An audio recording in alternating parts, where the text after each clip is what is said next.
Hey there guys, it's Salis, and as some of you may know, the new World of Warcraft expansion, Mists of Pandaria, has been announced at BlizzCon in a preview trailer. And I'd like to state for the record that everything I say from this point is pure speculation. I'm only going by what's in the trailer, not what I've heard, not what I'm going to expect from the expansion or anything like that. I just thought I'd give you my first impressions based purely on this trailer. First of all, the Pandarians themselves, because the Pandarians were introduced in Warcraft 3 to the world as an April Fool's joke, because Blizzard said to the players, there's going to be a new race you can play as, it's going to be awesome, and presented us with an image of a panda in battle armor. And while some people thought this looked badass, other people were just going, oh my Christ. Unfortunately, the oh my Christ people were in the minority, and this kind of took off. And as a result, when World of Warcraft came around, everyone was saying, when do we get to play as the Pandarans? When do we get to play as the Pandarans? And now they're basing a whole expansion on it. While the Pandarans themselves are silly, it gets a little bit sillier from here. The next thing I want to mention is the pet battle system. Now, I've had some research into this, I've had a look, I've asked some people, and basically what's going to happen is your non-combat pets are going to be able to do combat. I know, it's hurting my brain too, against other non-combat pets. And to this I have one thing to say. Is Pokemon really that relevant now? Do people actually still say, we need Pokemon in WoW, otherwise it's not fun? Of course they don't. People have paid enough for Pokemon during the 90s, and I think it should just be left to die in a hole now. And the thing is, it can be really imbalanced if you think about it. Because if you've got, like, a snowshoe rabbit, and it's up against Mini Kel'Thuzad from the Blizzard store, which one do you think's going to come out on top? Really. Another new feature being added into Mists of Pandaria is Challenge Mode Dungeons. Now, Challenge Mode Dungeons are not new. We've actually got those at the moment. The Zul'Aman Timed Run, for example, is a Challenge Mode dungeon. Despite how people look at it and the fact, oh, it's just rehashed from Burning Crusade. Yes, it is, but it's still Challenge Mode. That isn't new.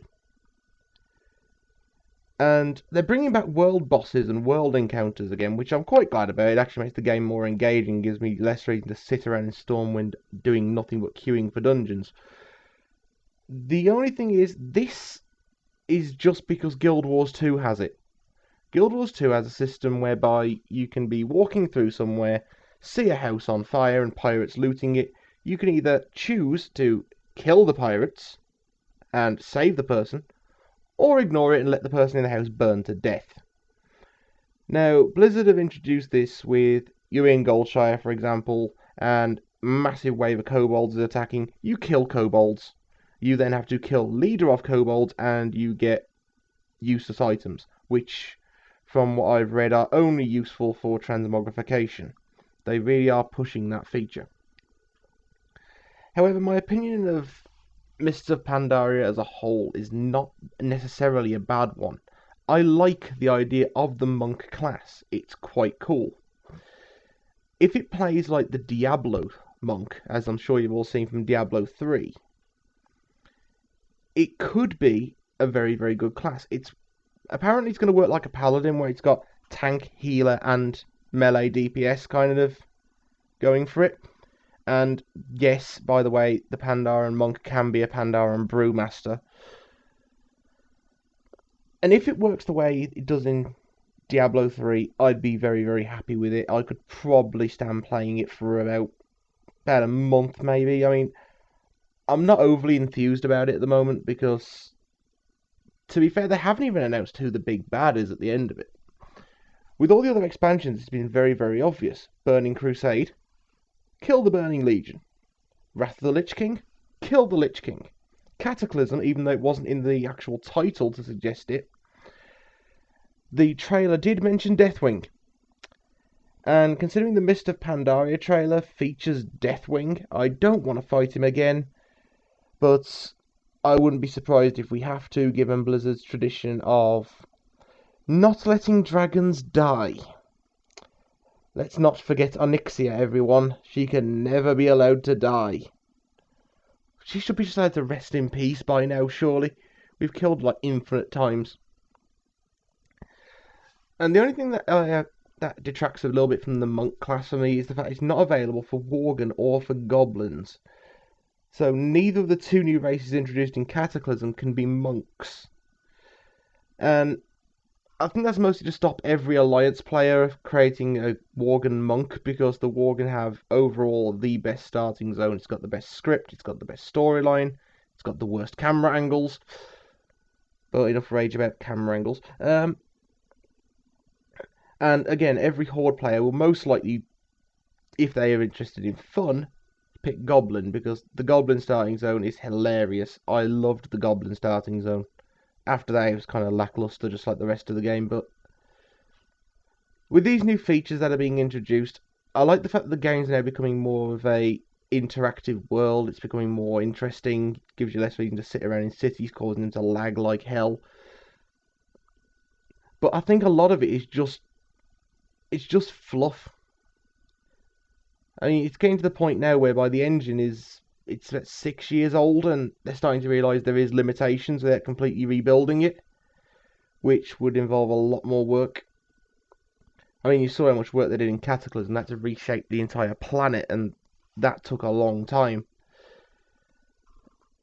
And as far as this expansion goes, I think they're just trying to put in as much silliness as possible. I think it's to offset the fact that the Pandaren they're naturally silly by their very nature. I mean, the whole idea of bringing the Pandaren in is to create what people have been crying out for years: the neutral faction.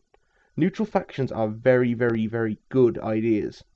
The whole idea that you have to play through the Pandaren starting area, and then you can choose, do you want to go for the Alliance or do you want to go for the Horde? It's the player's choice, not the game's choice. But this leads me on to another obstacle of this game. How would you tell a Horde Pandaren from an Alliance Pandaren in a PvP situation? Now, some of my guildmates have been speculating that they get dyed, like all the Horde Pandaren end up red and all the Alliance Pandaren end up blue to match the faction colour. The downside I see with this is that it's going to spawn hundreds of people trolling Alliance Pandaren by saying, you got beaten black and blue again, didn't you? And that's just too silly for me. I think in a PvP situation, Pandarans would probably have to be completely exempt from PvP. They cannot compete at all. And I think that's why all the other races can be monks. Because if they limited it to Pandaren and they wanted to do monk PvP, but they were exempt, that would cause some rage from the players.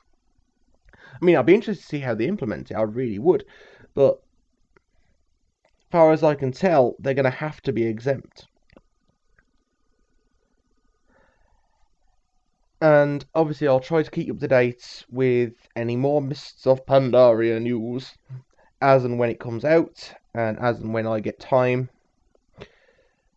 So just stay tuned. If you like the video, give us a like, favourite, subscribe, all that good stuff. I've been Salis, my brain is hurting, and I will see you next time.